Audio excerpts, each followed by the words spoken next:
Welcome to Nexus 360. Interesting ఫ్యాక్ట్స్ని సింపుల్గా మీ ముందుకు తీసుకువచ్చే ఛానల్ ఇది. ప్రస్తుతం దేశ రాజకీయాల్లో కాక్రోచ్ జనతా పార్టీ సీజేపీ అనే పేరు ఒక సెన్సేషన్. సోషల్ మీడియా వేదికగా పుట్టిన ఈ ప్లాట్ఫామ్ ఇప్పుడు అధికార పార్టీ గుండెల్లో రైళ్లు పరిగెత్తిస్తోంది.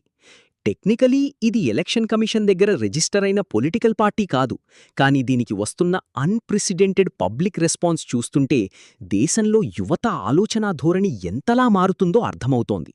This is a classic example of how the youth are reacting to the systemic failure of our institutions. Cockroach Janata party ఆవిర్భావానికి వెనుక ఒక ఆసక్తికరమైన కథ ఉంది.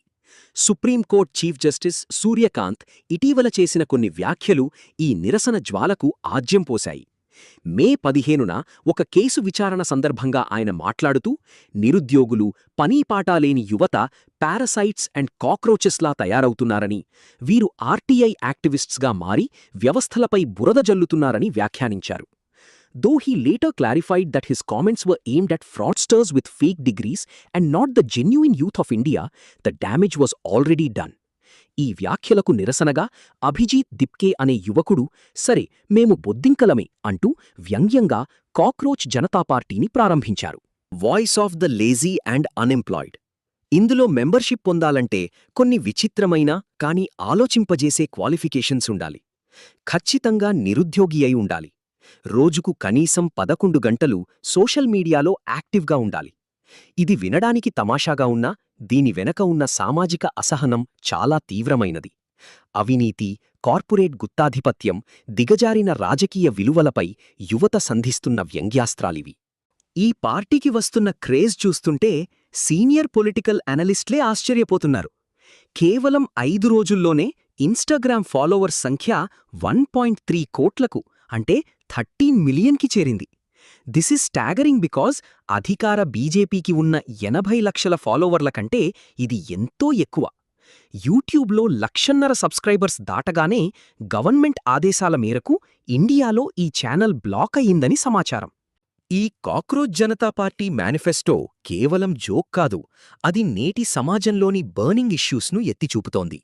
చట్టసభల్లో మహిళలకు 50% రిజర్వేషన్, పార్టీలు మారే టర్న్కోట్ పాలిటీషియన్స్పై 20 ఏళ్ల నిషేధం, రిటైర్డ్ జడ్జీలకు రాజ్యసభ లేదా ఇతర నామినేటెడ్ పదవులు ఇవ్వకూడదు, ఓటర్ల జాబితా నుంచి పేర్ల తొలగింపును తీవ్ర నేరంగా పరిగణించాలి, గోడీ మీడియా జర్నలిస్టుల బ్యాంక్ అకౌంట్లను తనిఖీ చేయాలి. కొంతమంది విశ్లేషకులు దీన్ని ఒక డిజిటల్ బబుల్గా కొట్టిపారేయవచ్చు. కానీ శ్రీలంక, బంగ్లాదేశ్ వంటి పొరుగు దేశాల్లో యువత ఆగ్రహం వల్ల ప్రభుత్వాలు ఎలా కూలిపోయాయో మనం చూశాం. అవును, మేము బొద్దింకలమే, ఎక్కడ చెత్త ఉంటే అక్కడే బొద్దింకలొస్తాయి, ఈ దేశాన్ని రాజకీయ పార్టీలు చెత్తతో నింపేశాయి, అందుకే మేం వచ్చాం అన్న వ్యవస్థాపకుడు అభిజిత్ మాటలు వ్యవస్థలోని లోపాలకు అద్దం పడుతున్నాయి.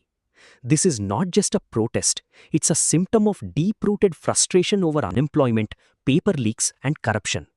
ప్రభుత్వాలు గొంతు నొక్కడం కంటే ఈ అసంతృప్తికి గల కారణాలను విశ్లేషించి స్ట్రక్చరల్ రిఫార్మ్స్ చేపడితేనే దేశ భవిష్యత్తుకు క్షేమం. ఈ సీజేపీ ఉద్యమం కేవలం ఒక సోషల్ మీడియా ట్రెండ్గానే మిగిలిపోతుందా, లేక దేశ రాజకీయాల్లో ఒక పెను మార్పుకు నాంది పలుకుతుందా? Thanks for listening.